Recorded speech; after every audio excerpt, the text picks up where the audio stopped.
This is the lava lake within the Halemaumau crater at the summit of Kilauea volcano, one of the frequent periods of splattering.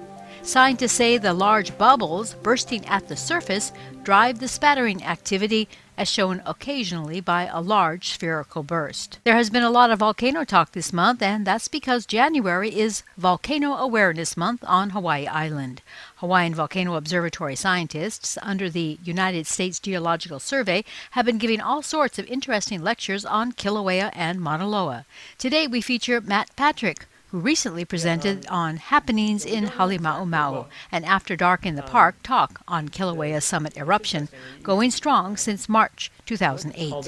You look at the caldera, it's a couple miles wide, and as a geologist, you might think that, oh, this is a huge feature and it must have been created over thousands of years.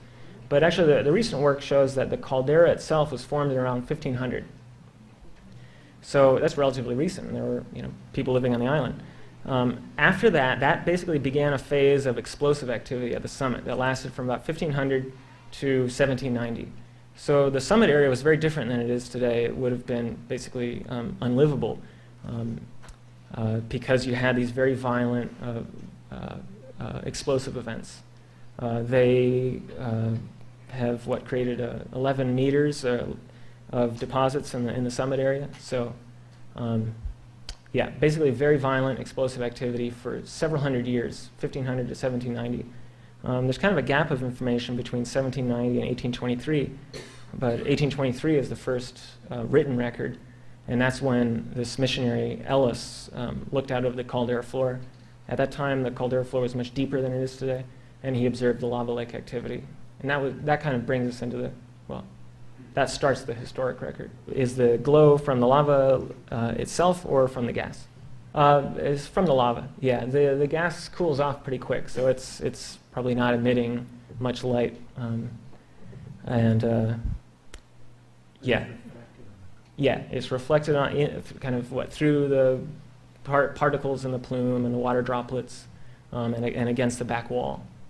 But most of it, if you stand on the rim, most of that glow is coming from these incandescent cracks that I showed you on the surface, as well as often there's a persistent spatter source that's producing a lot of incandescence.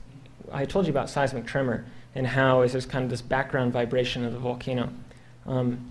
Much of that seems to be correlated with the spattering at the lake margin. You can imagine that when you have spattering, you have degassing kind of violently erupting from the lake and spatter being thrown in the air and impacting the lake surface, and that causes a lot of vibration. We have the spatter source goes through cycles where it abruptly shuts down and just stops, and the lake surface becomes quiet. And when that happens, the tremor drops to very, very low levels. So the tremor is basically correlated with the spattering activity. So when you have these tremor dropouts, it means the spatter has shut off for several hours.